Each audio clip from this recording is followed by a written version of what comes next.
Assalamualaikum warahmatullahi wabarakatuh. Kami dari kelompok 2 mahasiswa RPL 1 dari UMI akan menyampaikan materi tentang asuhan keperawatan kritis pada gagal napas. Gagal napas adalah sindrom di mana sistem respirasi gagal untuk melakukan fungsi pertukaran gas, pemasukan oksigen, dan pengeluaran karbon dioksida.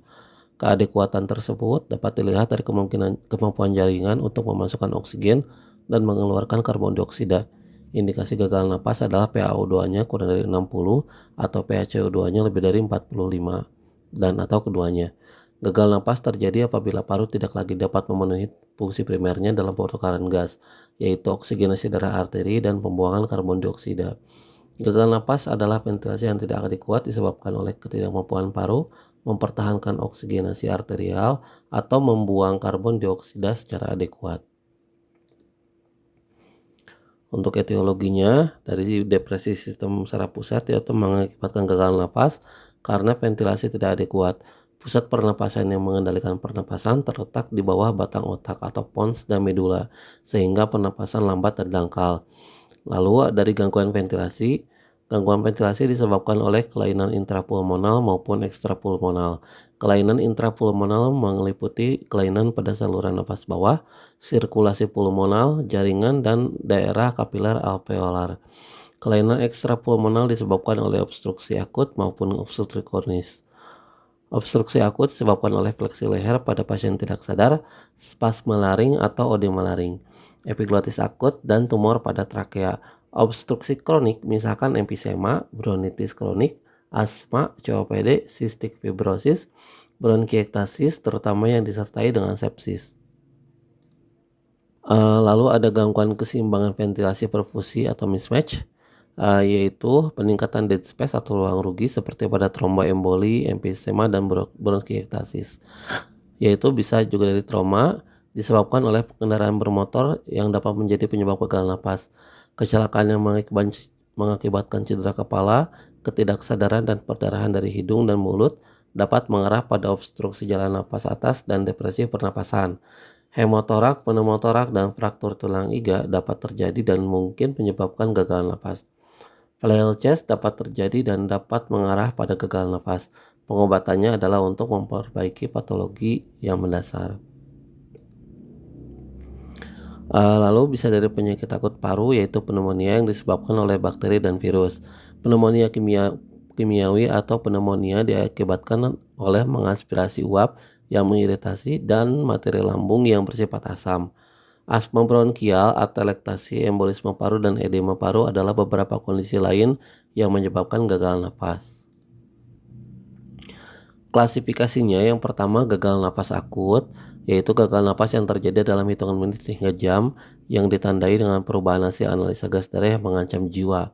Terjadi peningkatan kadar PaCO2, gagal napas akut timbul pada pasien yang keadaan parunya normal secara struktural maupun fungsional sebelum awitan penyakit timbul. Yang kedua ada gagal napas kronik, yaitu gagal napas kronik yang terjadi dalam beberapa hari. Biasanya terjadi pada pasien dengan penyakit paru kronik, seperti bronkitis kronik dan emfisema. Pasien akan mengalami toleransi terhadap hipoksia dan hiperkapne yang memburuk secara bertahap. Untuk patofisiologinya, indikator gagal napas yaitu frekuensi napas dan kapasitas vital, di mana frekuensi pernapasan normal adalah 16 sampai 20 kali per menit. Bila lebih dari 20 kali per menit, tindakan yang dilakukan adalah memberi bantuan ventilator karena kerja pernapasan menjadi tinggi sehingga timbul kelelahan. Kapasitas vital adalah ukuran ventilasi yang normalnya 10 sampai 20 mili. Penyebab terpenting adalah ventilasi yang tidak adekuat di mana terjadi obstruksi jalan napas atas. Pusat pernapasan yang mengendalikan pernapasan terletak di bawah batang otak, pons, dan medula.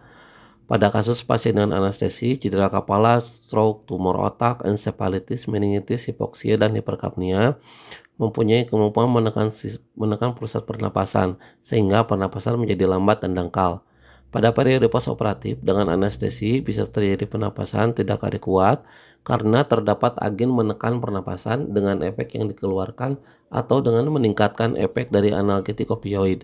Pneumonia atau dengan penyakit paru-paru dapat mengarah ke gagal napas akut. Untuk manifestasi klinisnya yang pertama ada gagal napas parsial, yaitu terdengar suara napas tambahan seperti gargling, snoring, dan stridor, dan juga wheezing ya tambahannya.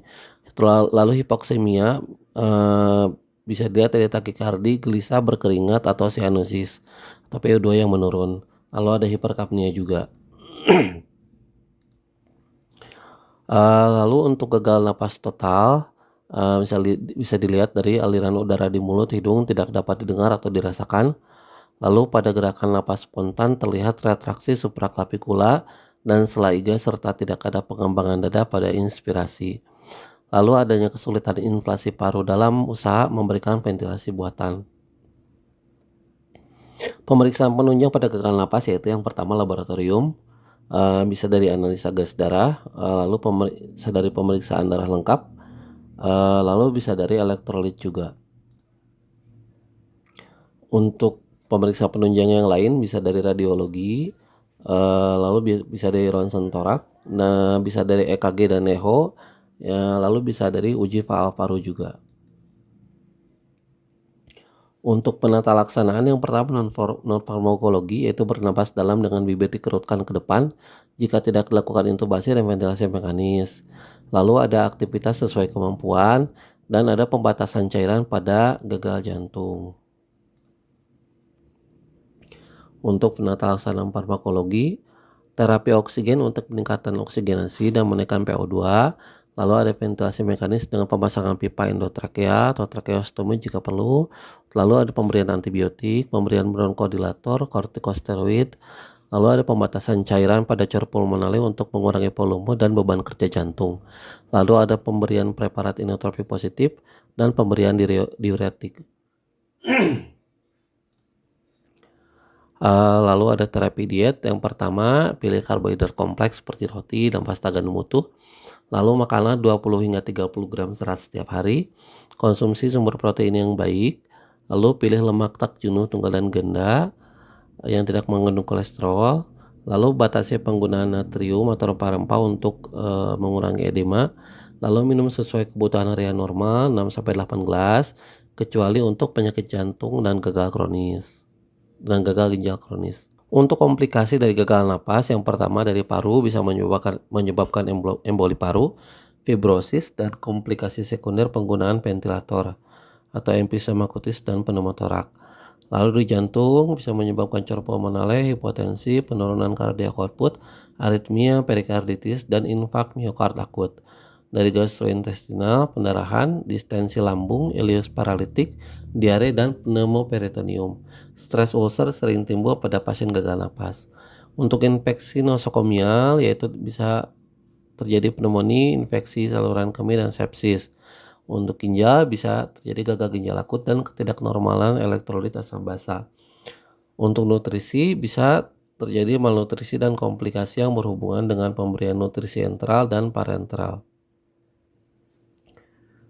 Untuk asuhan keperawatan kritis gagal napas, yang pertama pengkajian dikaji dari identitas klien, keluhan utama, lalu riwayat kesehatan sekarang, dan riwayat kesehatan terdahulu. Lalu ada pemeriksaan fisik, yang pertama dari airway, peningkatan sekresi pernapasan dan bunyi napasnya dicek. Lalu ada breathing, bisa dicek dari inspeksi, palpasi, perkusi, dan auskultasi. Lalu dicek di sirkulasi juga apakah ada penurunan curah jantung, lalu gangguan tingkat kesadaran, papil edema, dan penurunan haluan urin. Untuk diagnosa keperawatan di sini,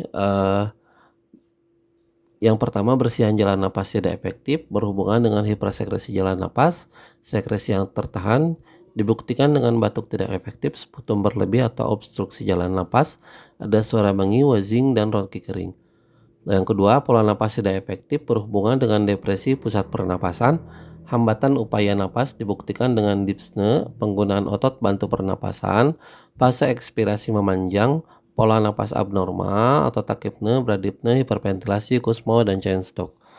Lalu yang ketiga, gangguan pertukaran gas berhubungan dengan ketidakseimbangan ventilasi perfusi, perubahan membran alveolus kapiler dibuktikan dengan dyspnea, PCO2 meningkat atau menurun, ortopnea edema, distensi vena jugularis, kapilari refill time lebih dari 3 detik, dan warna kulit pucat atau sianosis.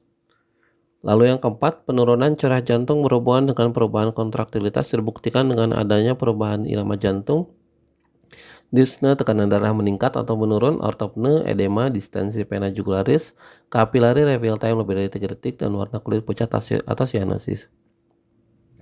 Lalu yang kelima, ansietas berhubungan dengan kurang terpapar informasi, ancaman terhadap kematian dibuktikan dengan merasa bingung, tampak gelisah, tampak tegang, merasa khawatir dengan akibat dari kondisi yang dihadapi.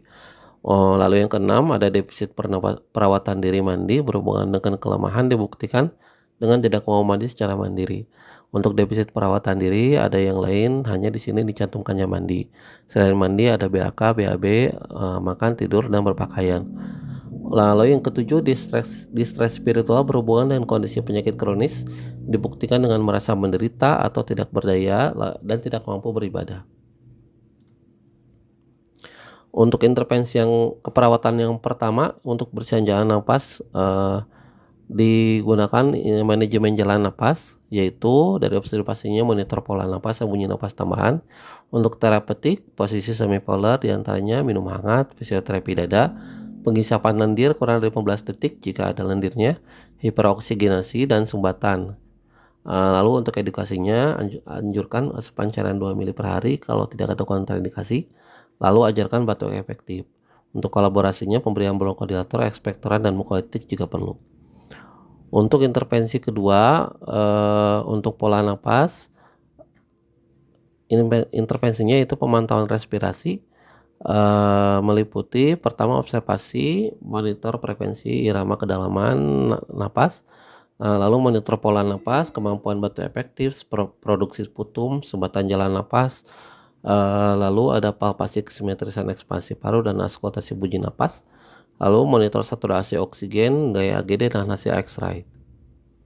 Untuk terapeutik, atur interval pemantauan respirasi sesuai kondisi pasien dan dokumentasi hasil pemantauan. Untuk edukasi, jelaskan tujuan dan prosedur pemantauan, dan informasikan hasil pemantauan jika perlu.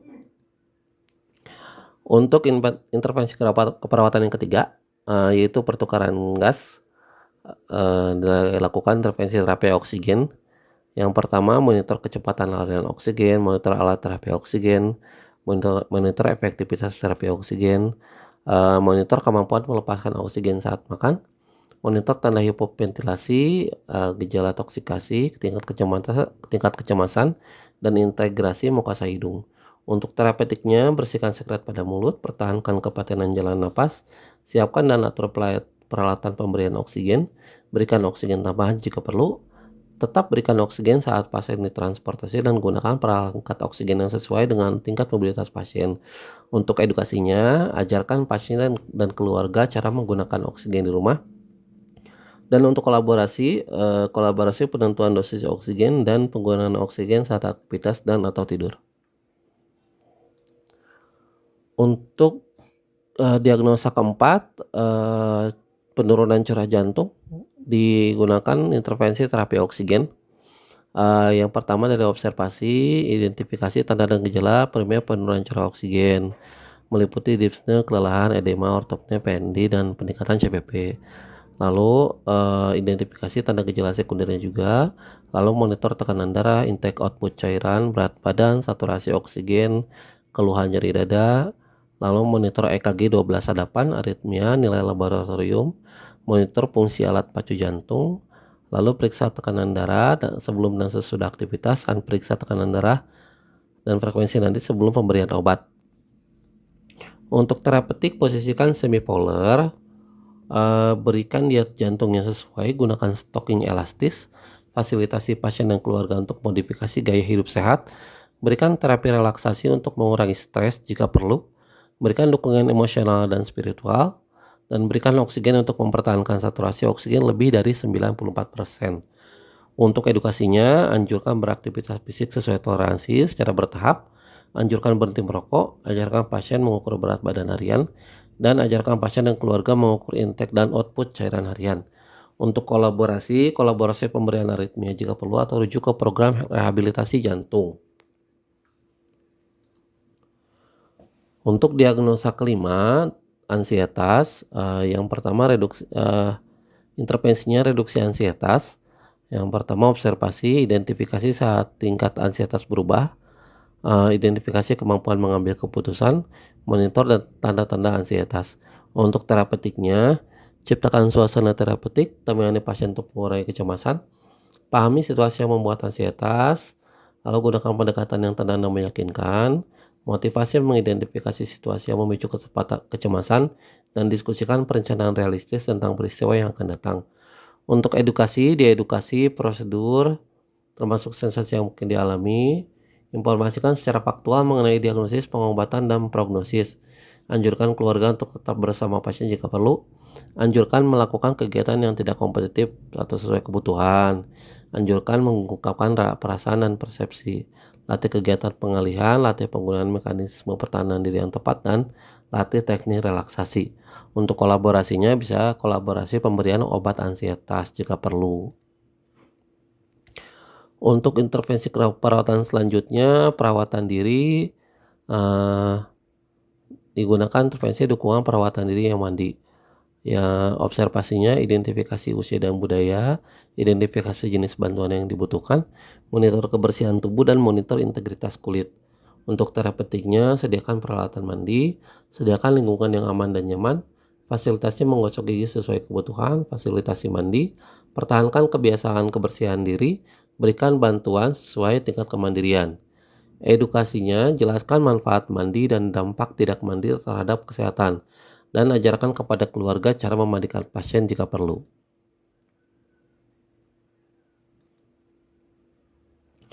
Untuk selanjutnya, di tes spiritual, digunakan intervensi dukungan spiritual. Yang pertama observasi, identifikasi perasaan khawatir, kesepian, pandangan tentang hubungan antara spiritual dan kesehatan, harapan dan kekuatan pasien, serta ketaatan dalam beragama.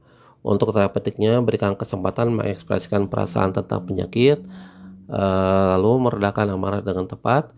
Yakinkan bahwa perawat bersedia mendukung selama masa ketidakberdayaan.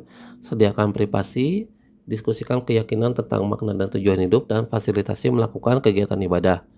Untuk edukasi, anjurkan berinteraksi dengan keluarga, teman, dan atau orang lain. Anjurkan berpartisipasi dalam kelompok pendukung. Ajarkan metode relaksasi, meditasi, dan imajinasi terbimbing. Dan untuk kolaborasinya, atur kunjungan dengan rohaniawan, misalkan ustadz, pendeta, romo, atau biksu. Untuk implementasi keperawatannya, dalam melakukan implementasi keperawatan pada kasus kritis dan gagal napas, intervensi keperawatan yang telah disusun dilaksanakan sesuai dengan kebutuhan pasien kritis dan mencapai kriteria yang diharapkan dari masing-masing diagnosa keperawatan. Pelaksanaan implementasi keperawatan dilakukan untuk menyelesaikan diagnosa keperawatan yang ditegakkan sehingga pasien mengalami perbaikan keadaan untuk memperoleh kesembuhan dari masalah respirasi yang dialaminya. Dalam kasus gagal napas ini, implementasi keperawatan dilakukan dengan memperhatikan aspek penting seperti keadekuatan aliran oksigen ke paru-paru untuk mempertahankan sirkulasi darah ke pernapasan. Untuk evaluasi keperawatan yang dilakukan pada pasien kritis dengan gagal napas, diharapkan pasien dapat menunjukkan perbaikan kondisi seperti frekuensi, irama dan kedalaman pernapasan normal, penurunan dyspne, perubahan frekuensi, kedalaman dan kualitas pernapasan, serta pola pernapasan, dan terjadi perbaikan tingkat kesadaran dan tanda-tanda vital. Selain itu, warna kulit dan gas-gas darah normal, keseimbangan cairan dalam batas normal, dan tidak terjadi edema serta status hemodinamik dalam batas normal. Untuk ayat Quran surat Yunus 57, Bismillahirrahmanirrahim. Ya ayuhan nasu qad ja'atkum mau'izatum mir rabbikum wa shifaa'un lima fis sudur wa hudaw wa rahmatul lil mu'minin. Artinya, wahai manusia, sungguh telah datang kepadamu pelajaran Al-Quran dari Tuhanmu, penyembuh bagi suatu penyakit yang terdapat dalam dada, dan petunjuk serta rahmat bagi orang-orang yang mukmin. Sekian penjelasan dari kami. Mohon maaf apabila ada kekurangan, saran dan kritik selalu kami tunggu. Terima kasih. Assalamualaikum warahmatullahi wabarakatuh.